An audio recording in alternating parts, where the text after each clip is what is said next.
Agora falando acerca de união estável, nós vamos abordar aqui as principais dúvidas em apenas 8 slides. Nós falaremos em linguagem simples para uma fácil compreensão. Vamos falar um pouco rápido para que o vídeo não fique muito extenso. Vamos lá, união estável. Quais são as principais dúvidas? Embora nós não consigamos jamais esgotar o assunto, tem muito a se falar, tem livros acerca da união estável e obviamente não dará para esgotar o assunto aqui. O que é união estável? Qual a definição de união estável, né?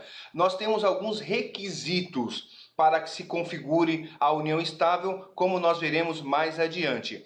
União estável e partilha de bens. Essa partilha de bens pode se dar pelo fim do relacionamento, né? Que nós chamamos de dissolução, o fim da união estável e o que é comparado aí com o divórcio e também por morte, né? Que é onde vem aqui união estável e herança. Quando a pessoa é casada, tem família e bens, se faz o inventário, não é assim? Para falar de herança, enfim. A união estável, a pessoa tem uma relação, falece, também tem os seus bens e aí tem a questão também de alguma partilha. Então nós vamos trazer a lei aqui para que você não fique confuso com tantas bobagens que se ouve por aí. É reconhecida como entidade familiar a união estável entre o homem e a mulher, configurada na convivência pública, contínua e duradoura, e estabelecida com o objetivo de constituição de família. Lembrando que nós temos essa união estável entre o homem e a mulher, mas nós sabemos que hoje também é considerada uma união estável aqueles relacionamentos homoafetivos. Mas o que é importante para a nossa aula aqui, para hoje, o nosso foco? Nosso foco é falar dos requisitos da união estável. E eu até grifei aqui, tudo isso que nós falamos aqui, esses requisitos que nós estamos falando aqui, eles vão ter que ser provados, não é isso? Você não simplesmente alega. E como se dá então a declaração judicial? Tudo bem, eu tenho uma união estável, eu não tenho um contrato e eu quero lá no judiciário dizer que a minha união é uma união estável, tá? Ou porque minha companheira faleceu e eu quero a declaração da união estável por qualquer razão, né? Ou porque nós convivemos aí alguns anos juntos, conseguimos bens, adquirimos bens juntos, aí o relacionamento acabou e nós temos bens a partilhar. E a pessoa se nega a partilhar, eu vou ter que buscar o judiciário e vou dizer que há uma união estável. A outra parte poderá dizer que não há união estável. Então o juiz vai ter que decidir, há ou não há união estável. Por isso que nós estamos falando dos requisitos. É isso que o judiciário vai analisar.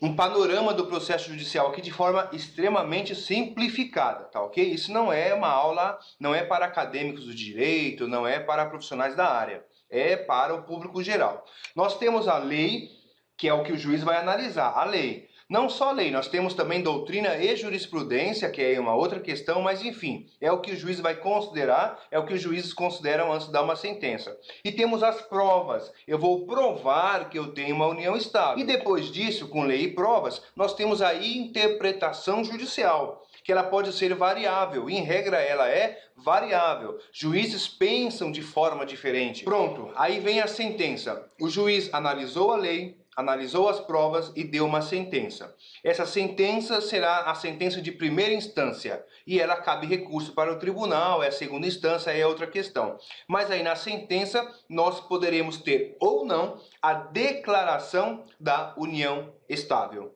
O juiz declarou a união estável. Qual é a consequência disso? É o que nós chamamos da execução. Haverá partilha e pode haver, em razão da partilha, bloqueio, leilão, reintegração de posse, uma série de questões aí. União estável e partilha de bens.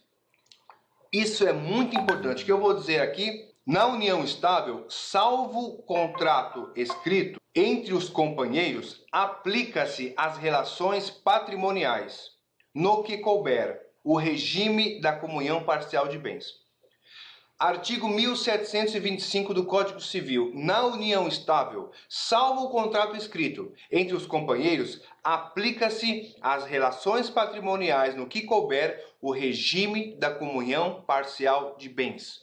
Tá? Isso é muito importante. Se você não sabe o que é regime da comunhão parcial de bens, nós vamos explicar aqui de maneira simples, fácil, objetiva, e nós temos uma outra aula sobre isso, mas aqui eu vou te falar o que é regime da comunhão parcial de bens. É muito importante isso na divisão de bens. Outra coisa muito importante, salvo o contrato escrito, exceção.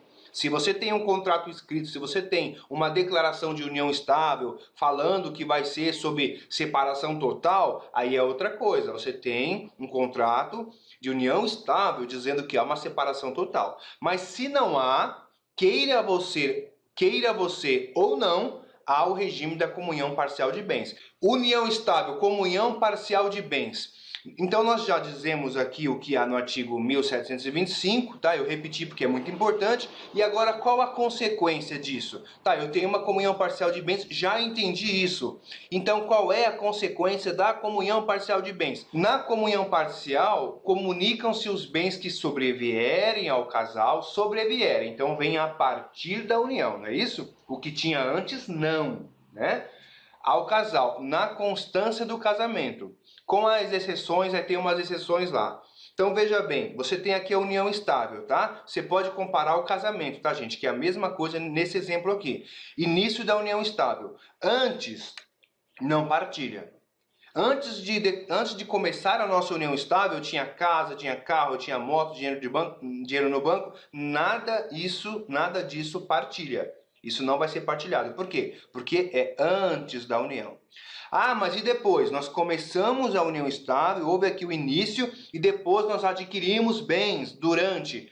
Aí nós falaremos em partilha, será dos dois. Então, união estável e herança. Nós temos a partilha, como nós já falamos, né? A pessoa faleceu, deixou os bens, e aí vai poder haver aí o interesse conflitante do cônjuge sobrevivente com os filhos, com os herdeiros, por exemplo. Lembre sempre, eu te mostrei aqui o que é união estável e quais são os únicos requisitos para a união estável: convivência pública, contínua e duradoura e objetivo de constituição de família. Esses são os requisitos da lei. Aí o pessoal fala por aí vários conceitos populares, né?